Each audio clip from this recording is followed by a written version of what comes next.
It's easy to lose sleep when you're worried about your health insurance plan. But when you have a family counting on you to take care of them, having the right coverage is more important than ever.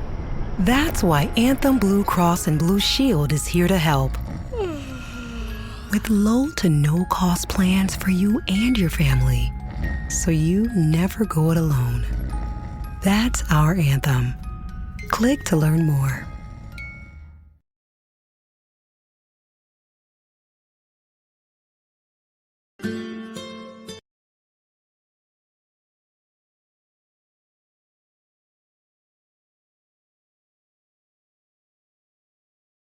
Hey y'all, what's up? This is Neena Perez and this is Straight Talk, No Sugar Added.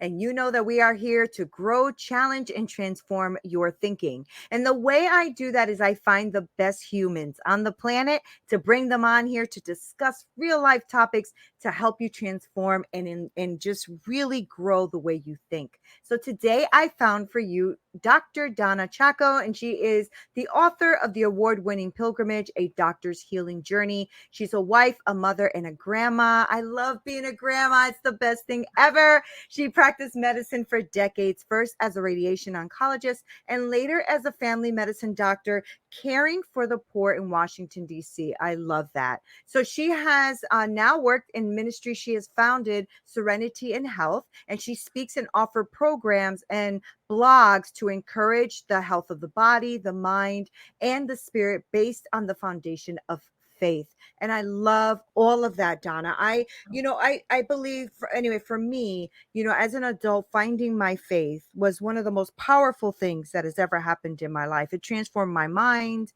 It transformed everything about my life. So Donna, thank you so much for taking the time to be here. I appreciate you. Oh, I'm very happy to be able to do it, Neena. Nice to meet you also. Yes, it's so great. I love having different types of conversations. My audience knows about my faith. I'm a Christian. I'm not afraid of it. That's what I am, and I love who I am. And I like having all of these different types of discussions because I think that it really makes the person well-rounded in every area, right? So before we get started into this beautiful conversation and journey, Donna, tell us a little bit more about who you are. Well, I'm from Portland, Oregon, married kind of young, went to medical school, practiced medicine for many years, had 3 daughters with my husband. We had a tough marriage, and really that was the source of a great deal of pain and difficulty for me, but also a source of great learning. It helped me come back to God and my faith. And several years after that, he died. And then I've just continued on my journey, my faith journey. But it's just so surprising how much all of my subsequent experiences change how I look at health. I see it in a broader way, and I went on my own journey to try and find my own serenity and health after many years working too many hours and too much stress. I bet. So many people. So I finally found my way. And after I retired, I put it all together in my book. It's given me a lot of satisfaction. And I learned a lot, by doing that about myself. Yeah, you do, right? I wrote an autobiography as well. And it was very cathartic for me. It helped me a lot. And so I really can resonate with what you're saying. So when you were doing the oncology work, you weren't really practicing a faith at that time? Not really. I was raised as a Catholic. In fact, went to Catholic school through high school, and I had really good parents, but we did not talk about anything. We did not talk about God. We never prayed ever. And for maybe it just didn't sink in very well. And plus I just was too busy and didn't have my priorities straight. I just kind of trying to survive working. Yeah. And I just kind of let it drift. So I occasionally went to church, but there was no active really faith or relationship or deep trust or anything. Not what I needed, not what God wanted me to do. But thank God he's understanding of these things. Yeah. Thank God is right, Donna. I always say that. I'm like, God, thank you so much for your patience. Oh, there you are. Wait a moment. You bumped out and bumped back in. I often, do say to God, that I'm very grateful for his patience Oh, with us. oh, absolutely. I mean, especially when you ignore him many years and then come back and Yeah. you feel so welcomed. I mean, not Yeah. just welcomed by God, by Jesus, but if as I was fortunate enough to eventually go back to a church to be welcomed by Yeah. a community. Yeah. It was very life-giving. It is life-giving. So I want to talk about the work that you're doing now because you founded Serenity and Health. And I wanted to know, how you're blending those two. How are you blending, that serenity, that health, and encouraging people? How did you do that? Yeah.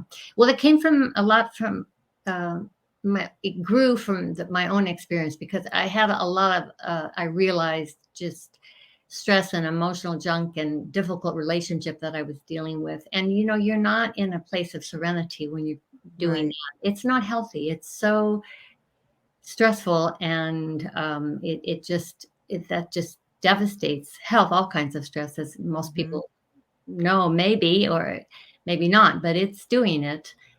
Um, and so as I continued on my spiritual journey, I became closer to God. I slowed down. I finally gave him time and space in my life, and I learned about different forms of prayer. This is my own personal journey. Like Hmm. for the first time I started, I researched as part of Serenity and Health meditation. I had been reluctant. It's like Hmm. mindfulness also. I had been like, I don't know, hesitant to consider those kinds of things. I don't know. I guess Hmm. I thought they were strange. But the more I learned, I realized, my goodness gracious, this is really vital Hmm. to serenity and health, and to learn the deep roots in Christianity for a meditative, quiet, or contemplative prayer. I was just flabbergasted. Hmm. I started doing those things, and I experienced changes. So um, I just, and I saw in working in Washington also how the mind body spirit connection, that was really dramatic to see, Neena, how Right. it's kind of like you know we're one person, but we're mind, body, and spirit, and sometimes the ailments can get all tangled up with each other, mind, body, and spirit. Hmm. So Hmm. it's kind of really difficult to get untangled, but folks can, in the right environment with some love and respect, find hope and start healing really independent of specific medical care. I mean, I remember seeing like young immigrants due to the country, and just imagine a woman, Maria, new, just comes to this country, barely speaks English, living in the corner of her auntie's living room, Mm. coming to the clinic every few weeks with various complaints, feeling terrible, headaches, insomnia, anxiety, heartburn, um, just not knowing what she was going to do. And we tried to help. We had a great counselor to try and help, the social worker, help these folks get adjusted. But this particular lady, then I didn't see her for 6 months. And when she came back, she looked like an entirely new person. And what had happened was she had started a charter school for ESL, for learning English. And she made friends, and she was learning English, That's awesome. found hope, and really all of her ailments went away. Wow. You see, I saw that over and over again. Mm-hmm. Mm-hmm. And same thing in this medical recovery facility for homeless people, which was really a very sacred place to work. It was Mm-hmm. called Christ House, in fact.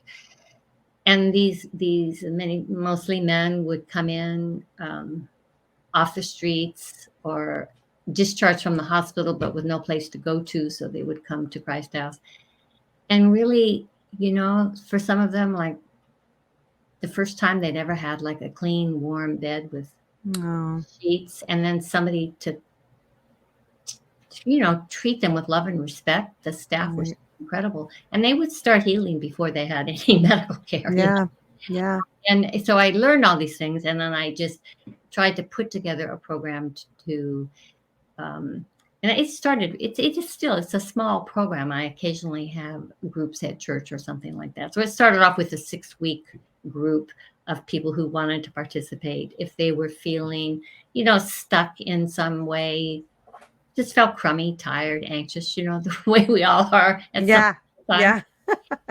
And trying to determine what path they would want to follow to help themselves to feel better, addressing any or all of these things, mind, body, spirit.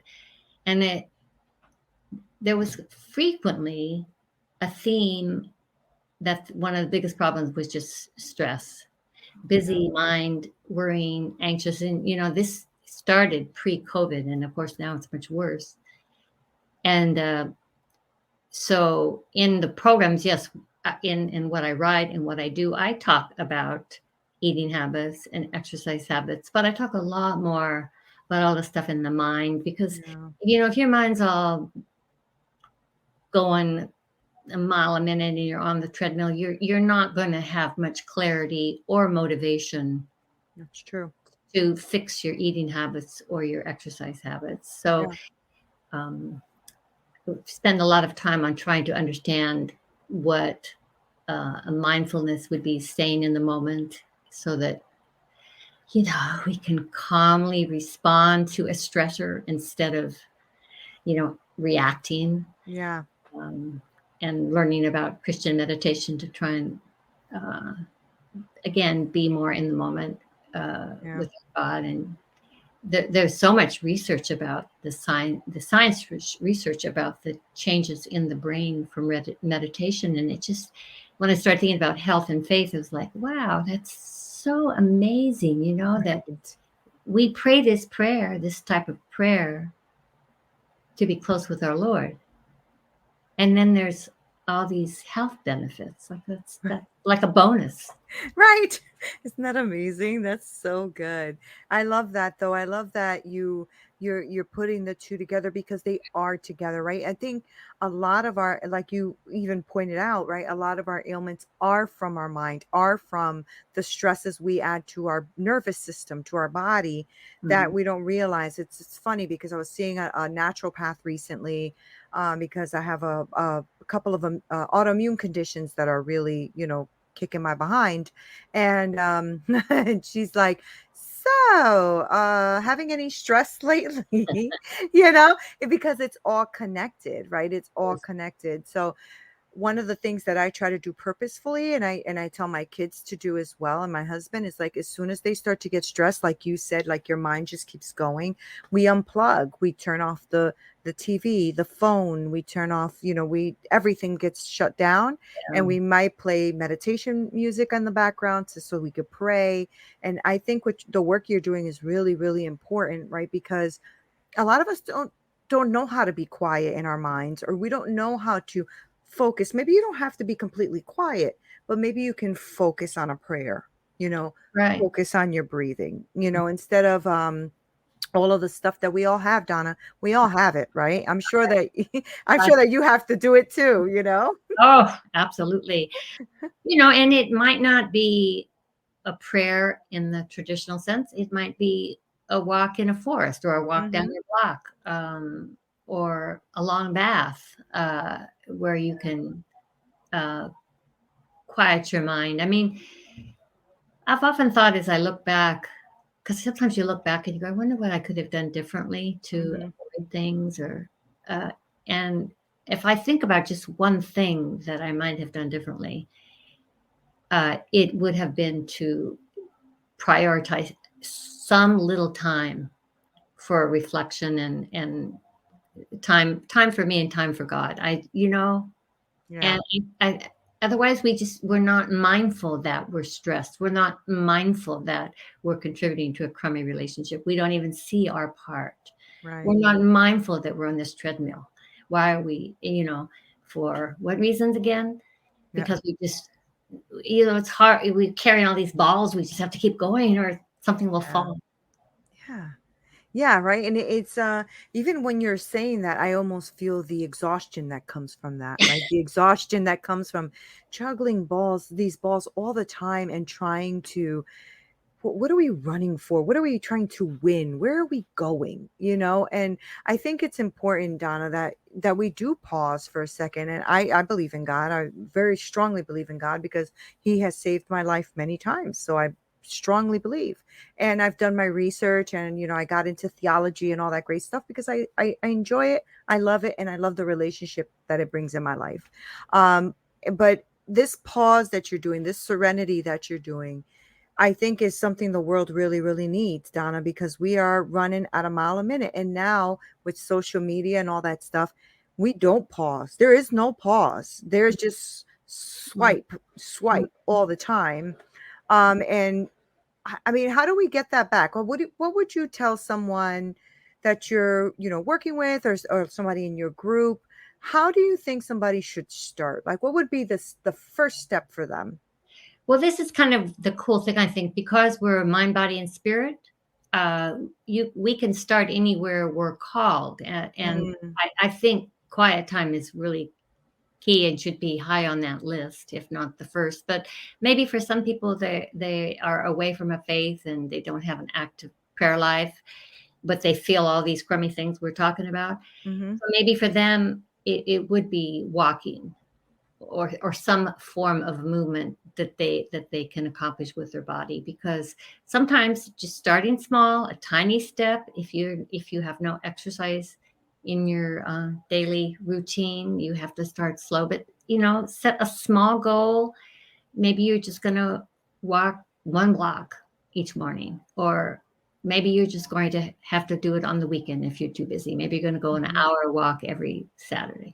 Whatever it is, set a small goal and try and do it, and then you'll be rewarded by accomplishing it and feel good about it, and then you will continue. And the thing is, an exercise program, if continued, gives you mental clarity. It does lift your mood. You may Mm, find then the ability or the hope to make other changes. Maybe you will then understand that you need to give God some time, or maybe you will understand, like, wow, I really have a crummy eating habits. That's what I saw. like How awareness. one thing Mhm. leads to another. It's like a not vicious cycle, a positive cycle. One thing leads to another, and the unfortunate thing is it goes the other way also. Mhm.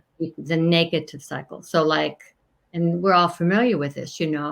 If uh, say your knees start hurting, so you kind of stop walking, and then you sit around more, and then you eat more, and then you gain some more weight, and then your knees hurt more, but then you're really depressed, and it feels terrible. We've all Yeah. had little cycles like this. Mhm. So, in answer to your step, I think we're all different on what is our first step, but you got to see a change. You have to make a change. You have to start somewhere. So if you don't know what to do at all, I say start with, Movement. I'm going to call it prayer, but your quiet reflection time. And for me, I've used a Christian meditative prayer called centering prayer. And if you like, I can give you a link, Neena, to put I love that. show notes for people to look it up if they're interested and to see Mhm. how to do it. It's been wonderful for Do you me. have do you have the name for it, or you wanna email it to me? The prayer name is centering prayer. The Oh, it place is called centering, okay. centering prayer, but the website where they have all the information is called contemplativeoutreach.org, and you have to go there to the practice session, and they list various types of prayers. It's a really great site, actually. Great, I'll make sure to put that in the show notes, because, those who are listening are probably like, "Wow, I need to do this," right? I speak to a lot of entrepreneurs and leaders and stuff, and we're constantly running. You're just constantly running. Running. And the truth is you can't separate you from you. You can't separate you from business, you from, health, you from all of that. So I always tell people, like, you're trying to separate what you do as an entrepreneur and then what you do at family life. And the truth is you're still you, right? And so what you're saying, Donna, is let's take care of you and let's look for that connection either with God or with some peace and serenity in your life, so that then you can start to affect all of the other things in your life, right? It's Right. that positive cycle that you're Right. talking about. Right. That's And really good. I emphasize the faith part because it helps in so many regards Yeah. that way. I mean, if you Yeah. have a trusting relationship with God and you work at that and you start giving him some time, trusting him with your time, trusting him with some small decisions. I mean, that's the greatest stress buster ever to Yeah. be able to trust our God. And Mhm. then think about this, our health and our bodies, it's such an incredible gift. We are temples of the Holy Spirit. So true. Yeah. And I think that it's our responsibility as Christians to care for our bodies as best we can. Yeah. And I think it should be a great incentive to work on the more specific health habits, like how much exercise do we get and what kind of diet do we eat, and are we smoking anything, and how much screen time we have. Because Neena, I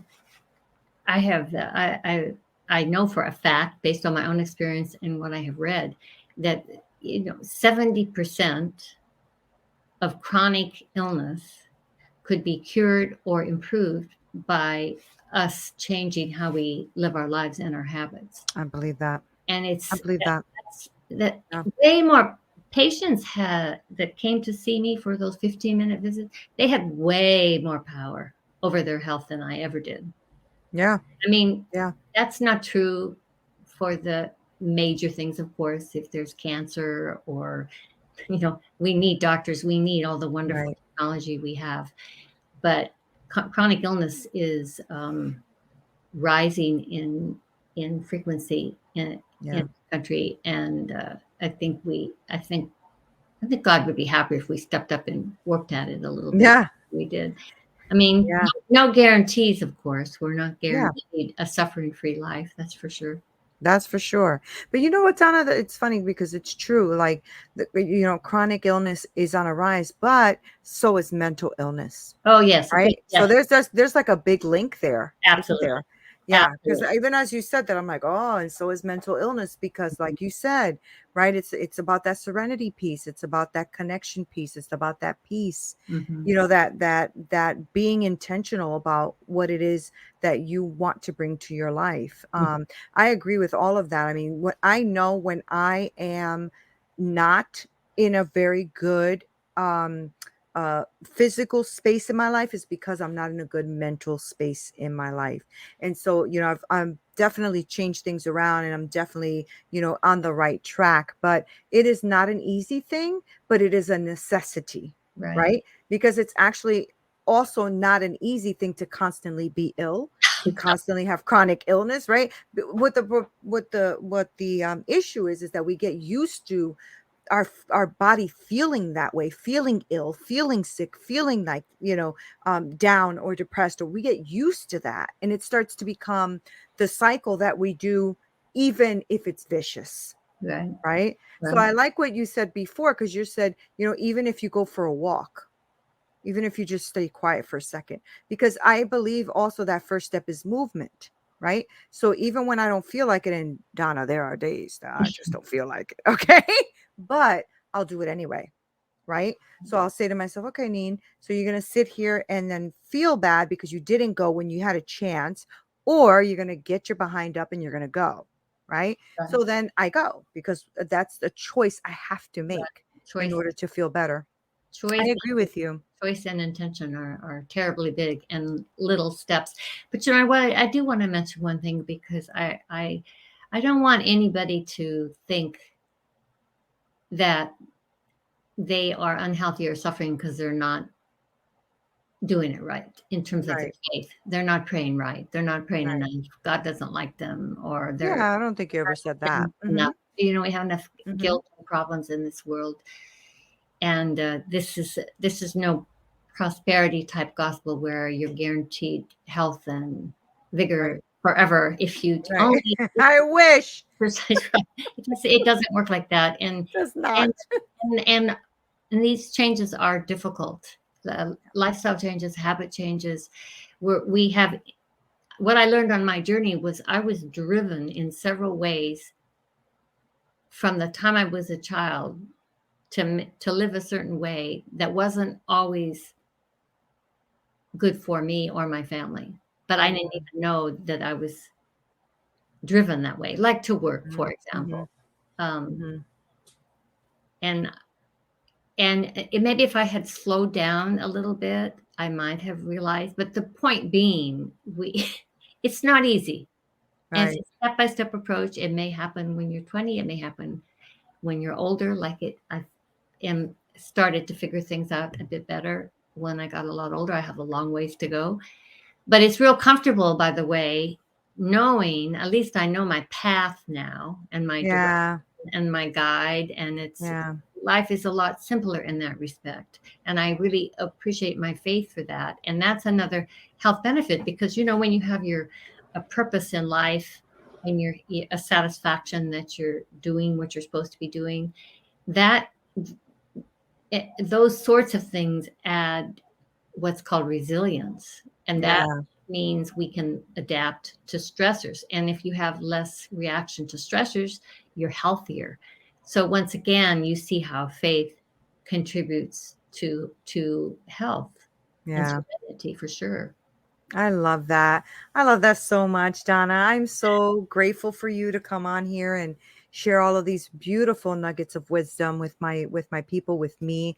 There's a lot I'm going to take away from this. So I want to make sure that I give them the information they need to follow you. So if you can let my people know like your site or how people can, follow you, support you, all that great stuff. I'd really appreciate that. All right. Well, I'd be honored to do that. I love to hear from people. I tried to write all of this up by telling my own story in its very messy details in my early life. And my book is called Pilgrimage: A Doctor's Healing Journey. And it's meant for me to tell my story and what I learned, and then to help you find your path to serenity and health also. And that's available on Amazon and Barnes and Noble. Now, my website is serenityandhealth.com, 3 words, serenityandhealth.com. And Love if it. you go there, there is more information about my book, and you can request a free first chapter if you like. Um, and you can, I would love it if you sign up for my blog. It comes once a month. I don't send a lot of stuff out. And if you sign up, I'll send you 3 keys to a holy, happy, and healthy life. I love it. Oh, Donna, I love it. And then the other one, guys, that she told us about was contemplativeoutreach.org. Contemplativeoutreach.org. And that was for the centering prayer. Yeah. So thank you so much for that, Donna, that information. And thank you for everything that you're doing. I am truly grateful for what you're doing because I know it is needed. It is needed. So thank you. I'm going to sign up for that blog, and I Yeah. hope all of you guys who are listening are going to be doing the same because I love your energy, Donna, and I love what you're bringing to the table. So thank you so much for being on Straight Talk and sharing this with my people. I really appreciate it. It's my pleasure. And I'd love to hear from you or anybody through my website or my email. So, Yes, absolutely. Thank you, Donna. all And right. guys, thank you so much for spending time with us. Wasn't she wonderful? I told you I find the best humans on the planet. I wasn't kidding. So make sure that you follow Donna. Go on to serenityandhealth.com and make sure you follow her and sign up for her blog and support the work that she is doing, because we do need this, guys. We do need serenity. We need health in our lives. We want to move forward, right? If you're going to be awake tomorrow, then let's make tomorrow like the best day, right? And so every tomorrow should be the best. Thank you guys for being here and being a part of this. This is Neena Perez, Straight Talk, No Sugar Added. Until next time.